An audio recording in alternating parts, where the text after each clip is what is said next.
billionaire couldn't please a woman. But one night he saw a stranger undress and he lost control. Part 1.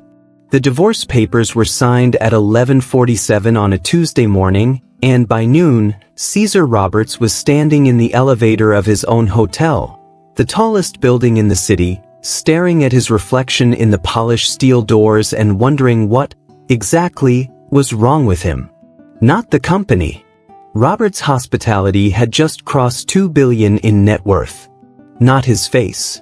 He'd been called handsome enough times that the word had lost all texture. Not his manners. He'd been raised by a mother who treated kindness like currency and never let him forget it.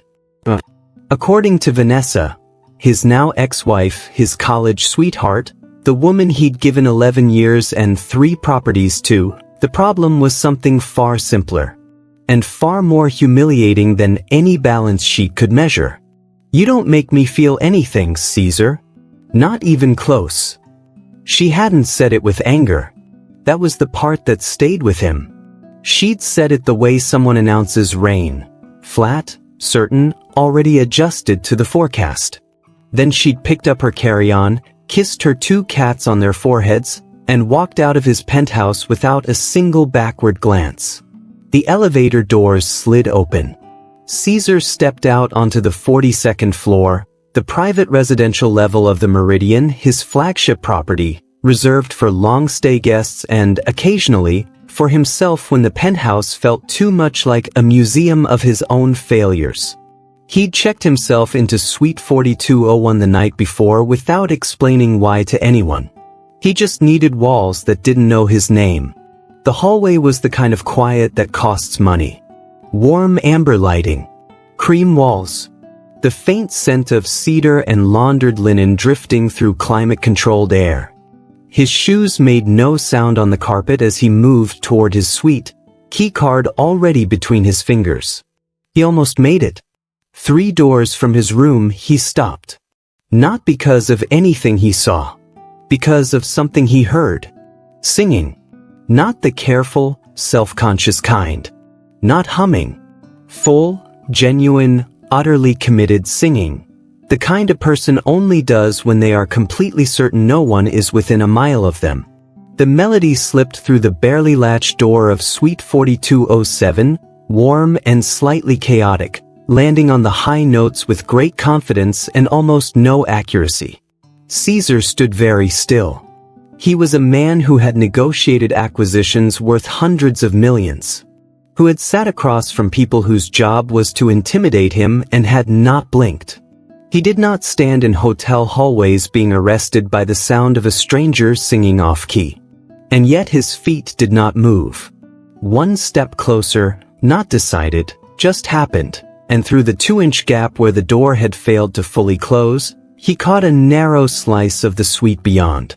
Bathroom light, gold and warm, falling across a room in comfortable chaos. A suitcase open on the bed, its contents half distributed across the duvet in the way that only happens after a very long travel day. And moving through that thin strip of visible space, a woman. She was reaching behind her back, working at the zipper of her dress. A deep burgundy wrap dress, slightly creased from hours in transit, clearly finished with its purpose for the evening. She had her back to the door. Her natural hair was pinned up in a loose, effortless way that suggested it had started the day more structured and had since negotiated its own terms. Her dark brown skin caught the bathroom light and held it, warm, rich, glowing in a way that had nothing to do with effort and everything to do with just her. She was still singing. Still gloriously off-key on the high notes. Still entirely unbothered. The zipper gave. The dress slipped from her shoulders. Caesar looked away. He turned sharply, fast enough that his shoulder nearly met the opposite wall, and pressed one hand flat against the cream wallpaper, steadying himself. He stood there, jaw set, eyes fixed on a point 6 inches in front of his nose, breathing in the slow, controlled way his cardiologist had once recommended for stress management. This was not the context the cardiologist had imagined. He was not that man. He turned away. That mattered. But the image had already landed. Not indecent, not improper, just real. The unguarded slope of her shoulder. The way she moved through a private space like she owned every inch of her own comfort. And the singing. Lord, the singing. Off-key and full-hearted and completely, utterly free.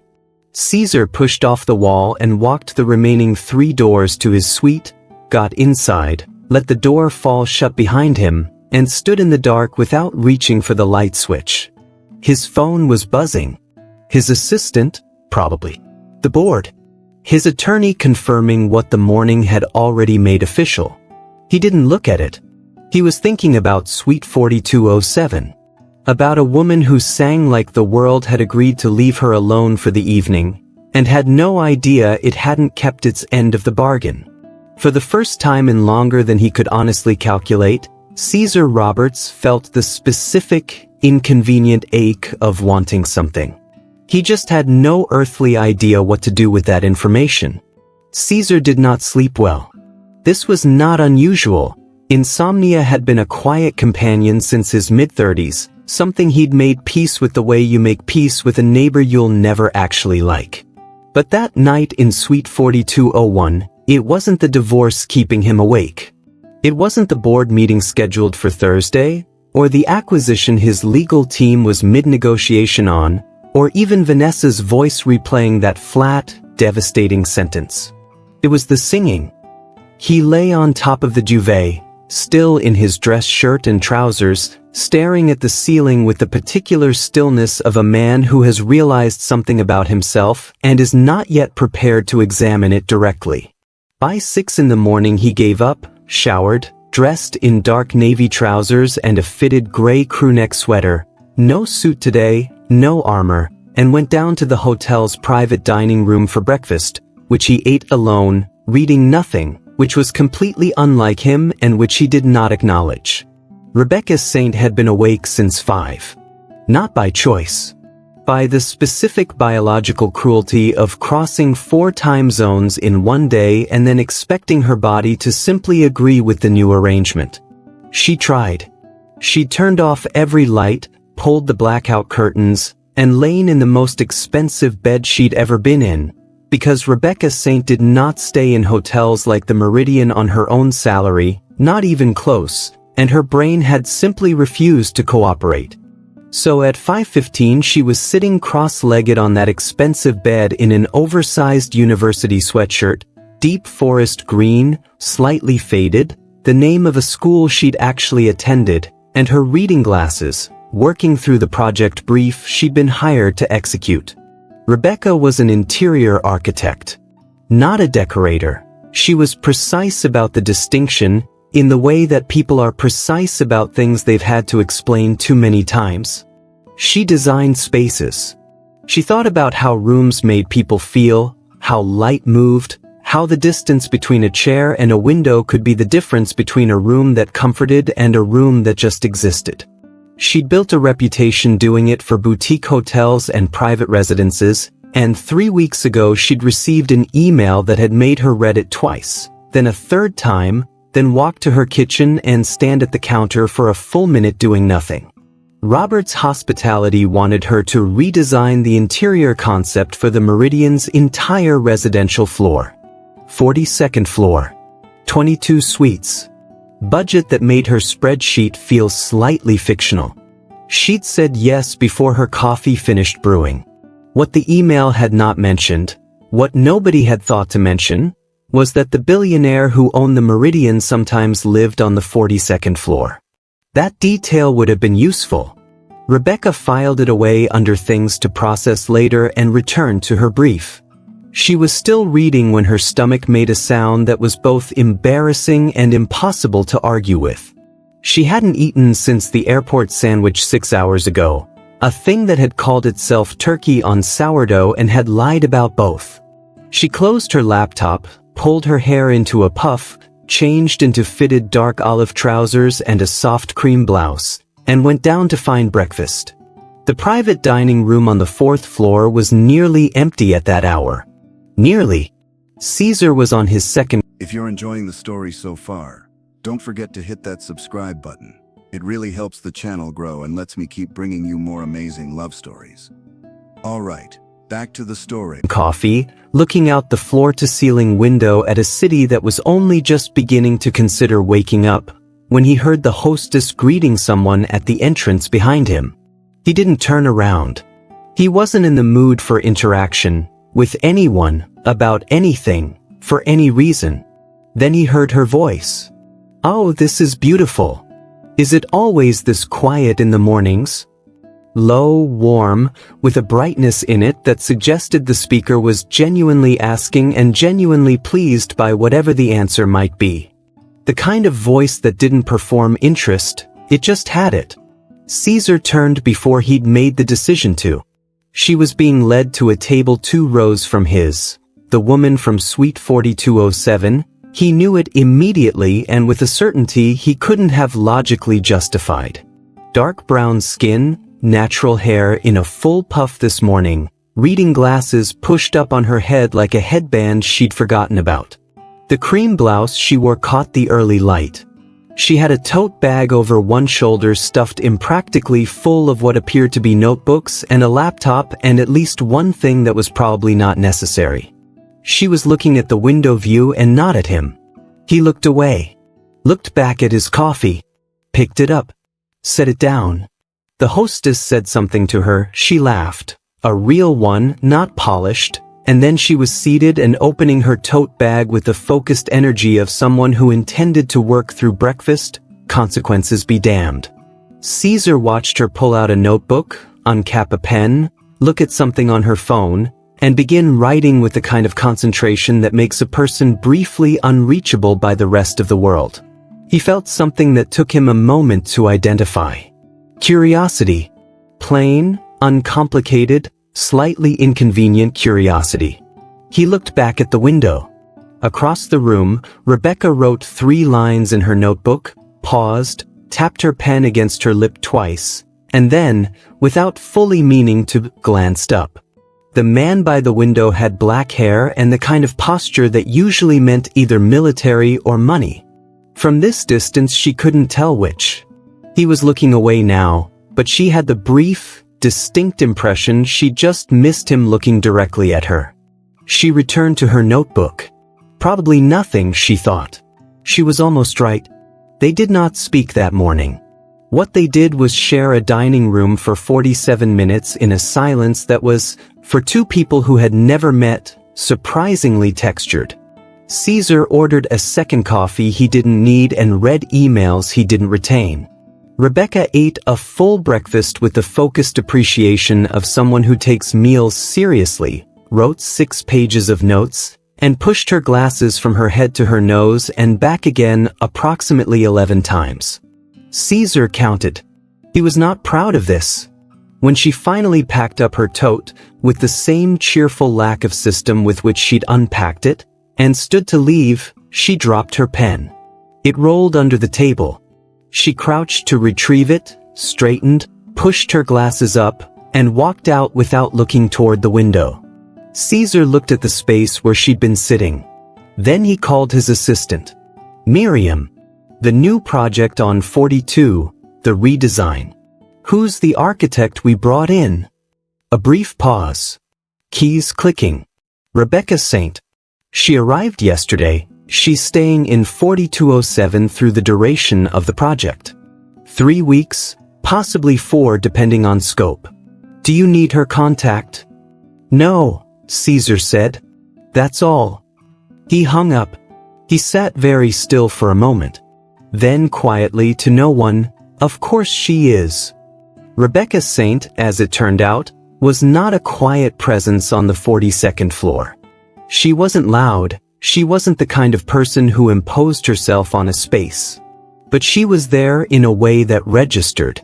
By the second day, she had introduced herself to every member of the housekeeping staff by name and asked each of them how they actually felt about the current layout of the suites, which nobody had ever asked them before, and which produced, apparently, a remarkable quantity of opinions that Rebecca recorded in her notebook with complete seriousness.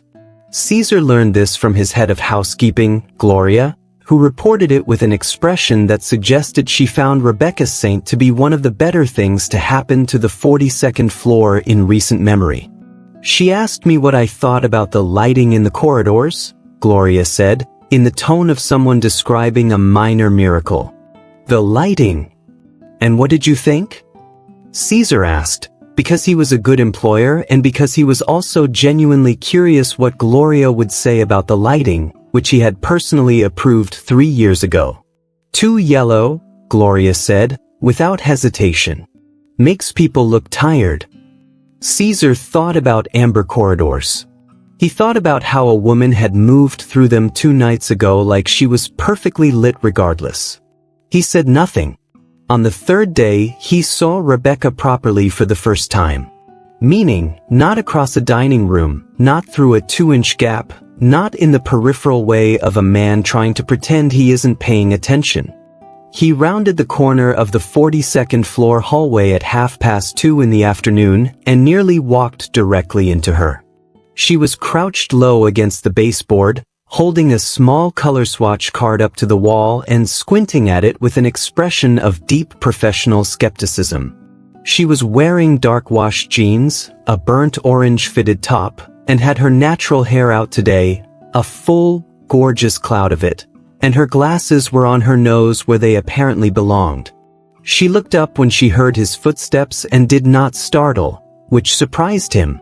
Most people startled when Caesar appeared unexpectedly. He had been told before by Vanessa and others that he had a presence that announced itself. Rebecca Saint simply looked up, assessed him for one unhurried second, and said, "Does this wall read yellow to you, or is that just me?"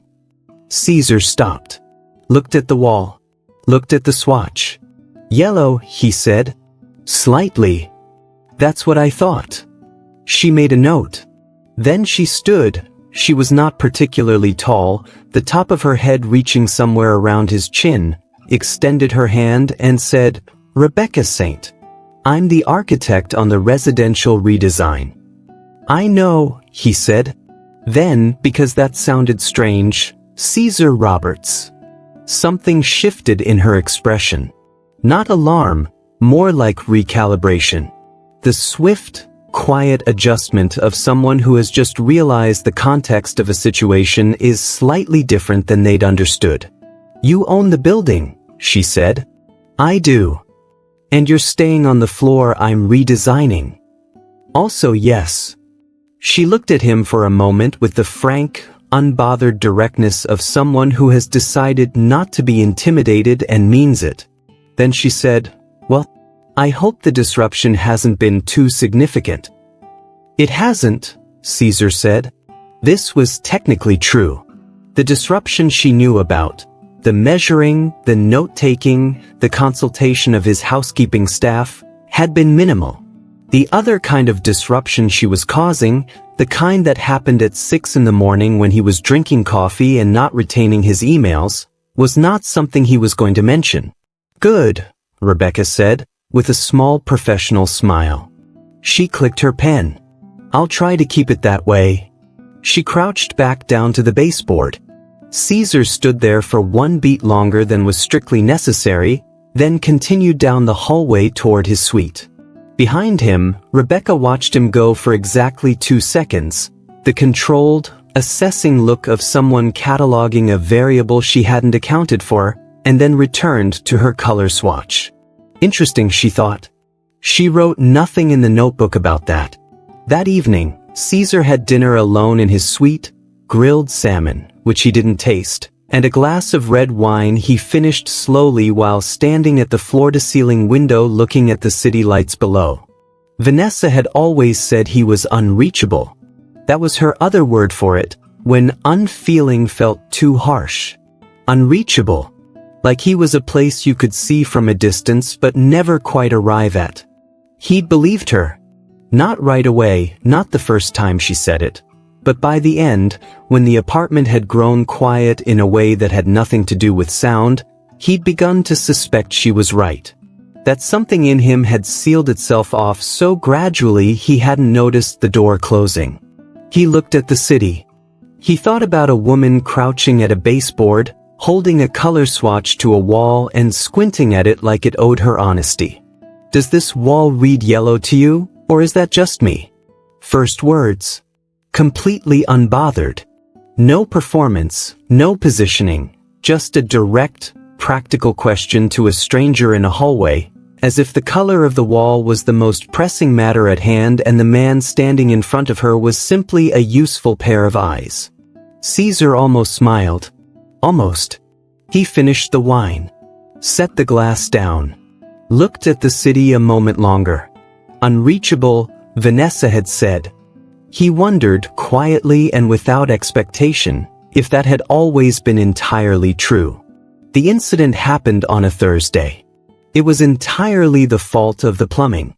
Rebecca had been on the 42nd floor for 5 days when the pipe behind the wall of Suite 4207 decided, with no warning and no apparent shame, to fail.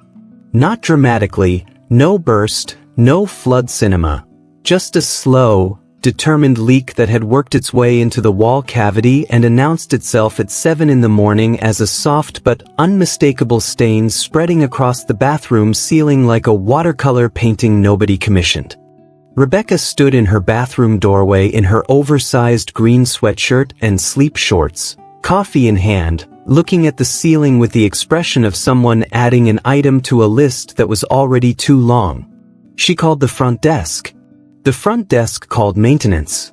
Maintenance arrived, looked at the ceiling, looked at the wall, pressed 2 fingers against the drywall in the way that people press things when they already know the answer, and said, with genuine apology, that the suite would need to be vacated for a minimum of 48 hours. Possibly 72. Is there another suite available on this floor?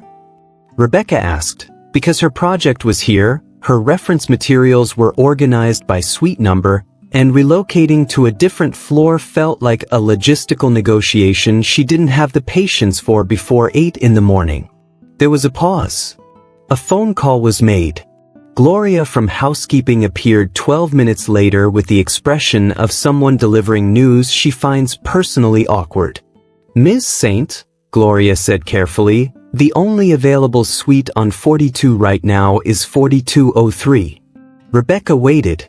It's a 2-bedroom suite, Gloria continued. Mr. Roberts has been using it as a workspace annex. He keeps files there, some equipment.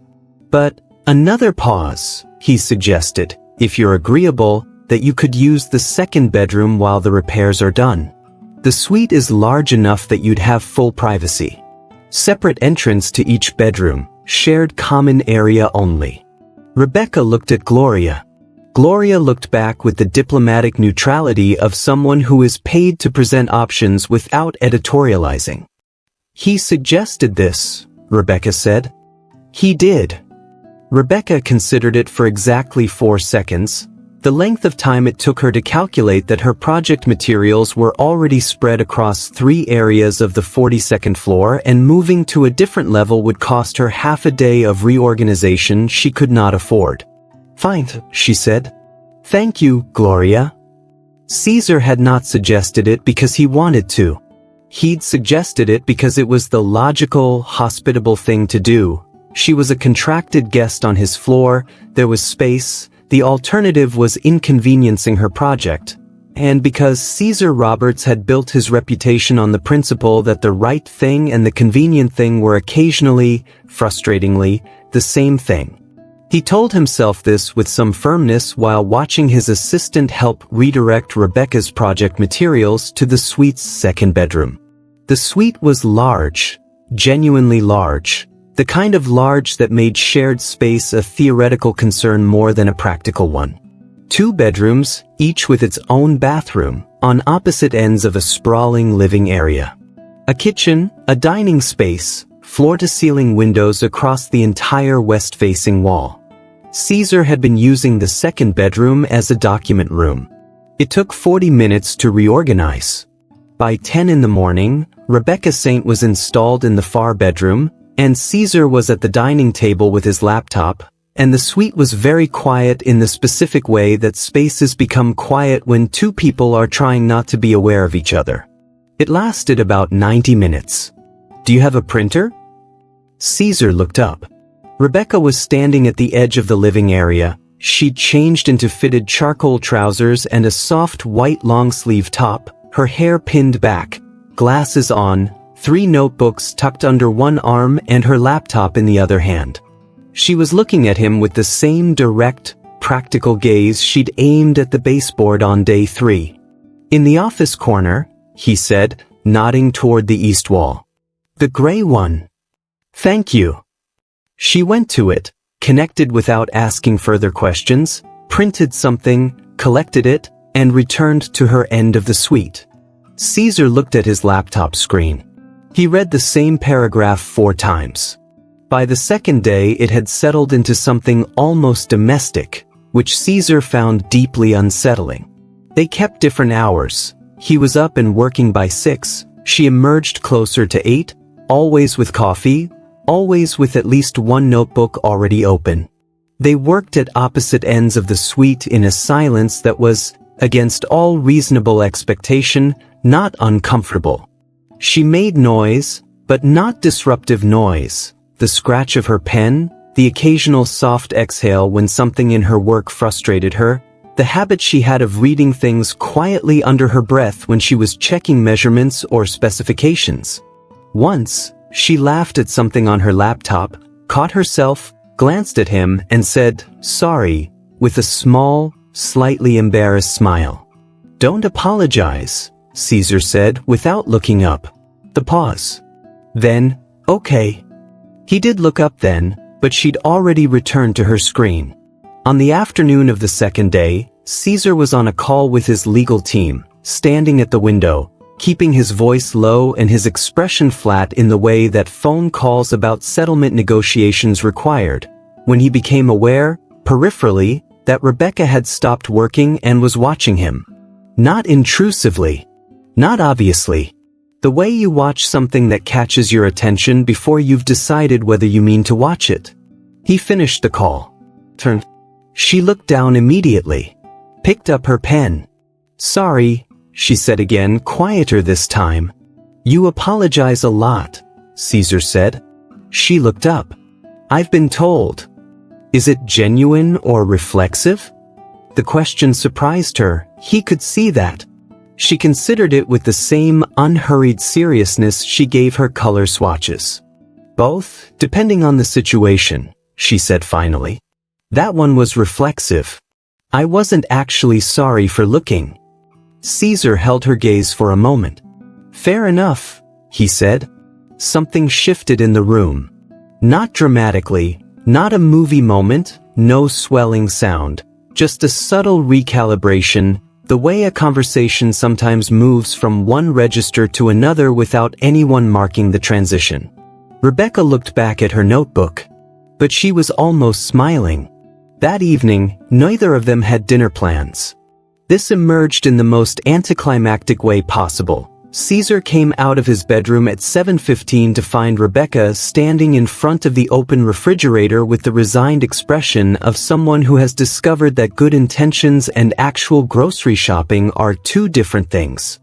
"There's nothing in here," she said, to the refrigerator, not to him.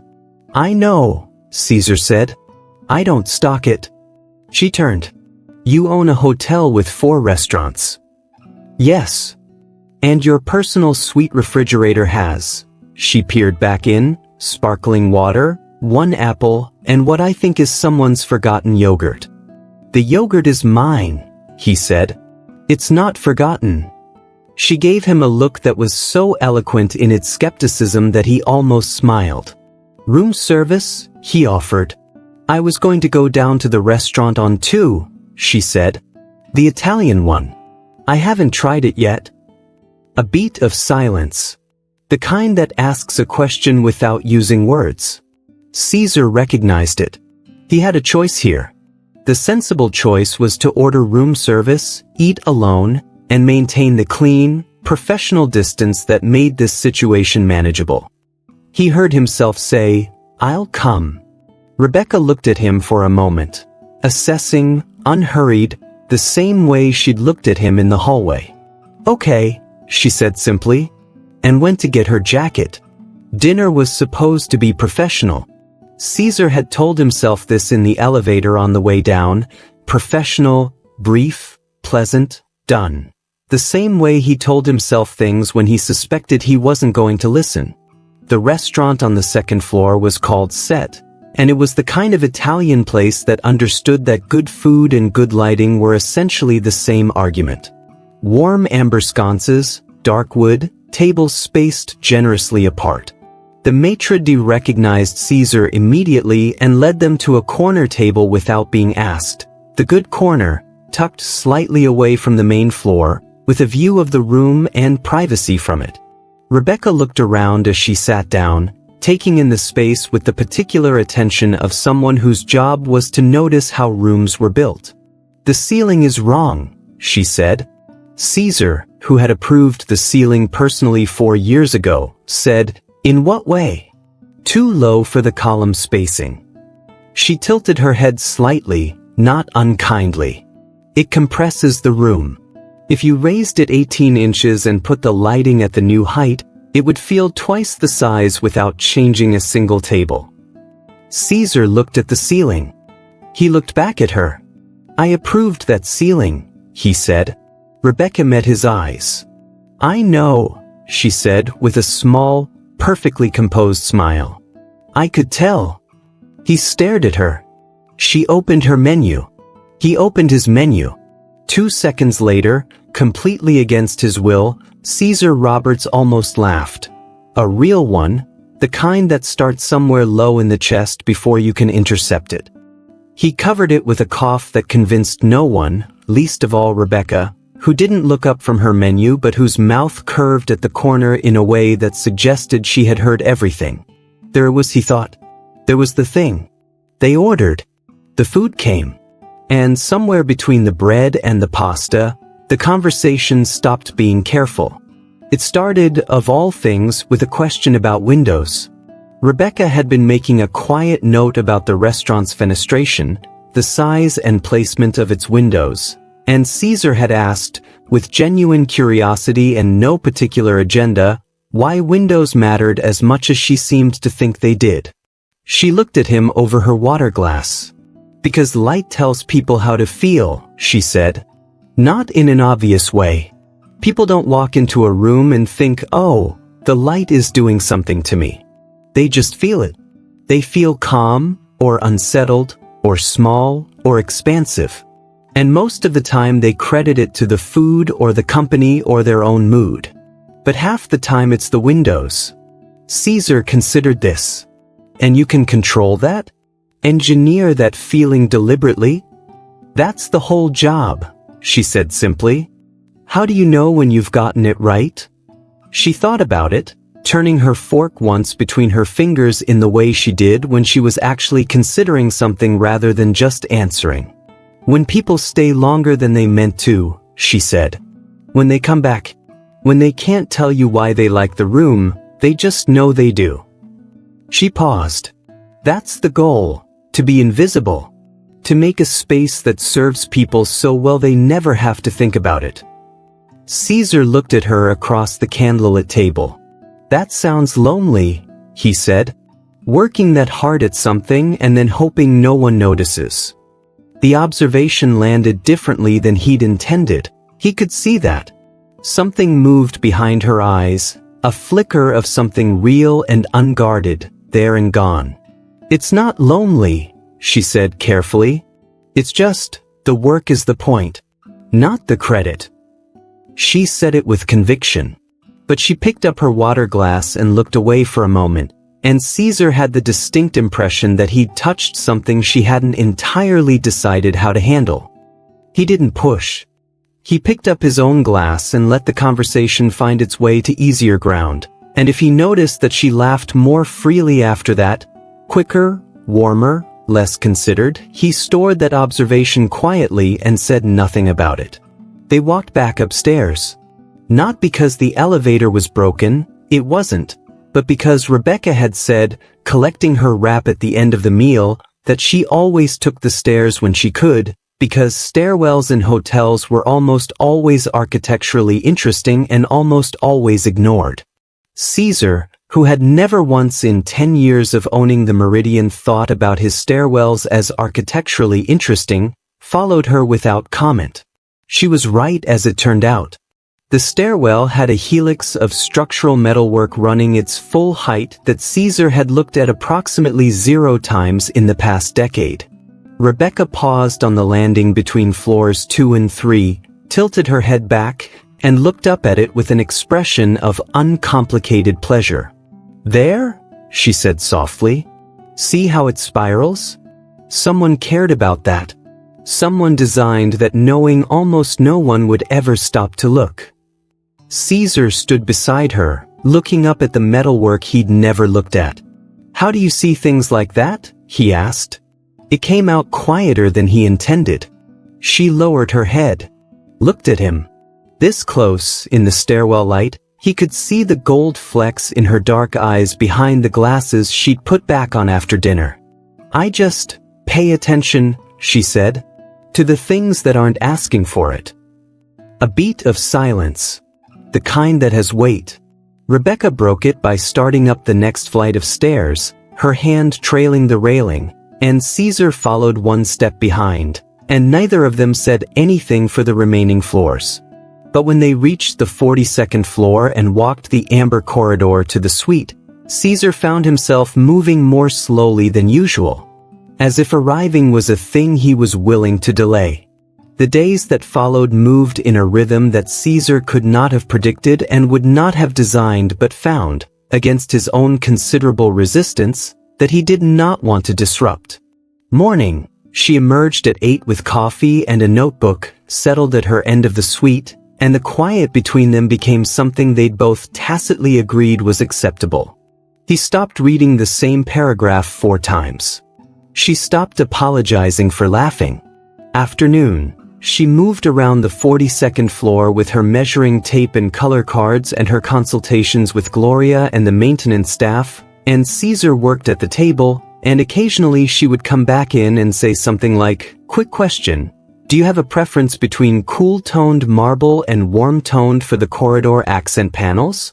And he would look up and they would have a 10-minute conversation that was professionally relevant and somehow always 10 minutes.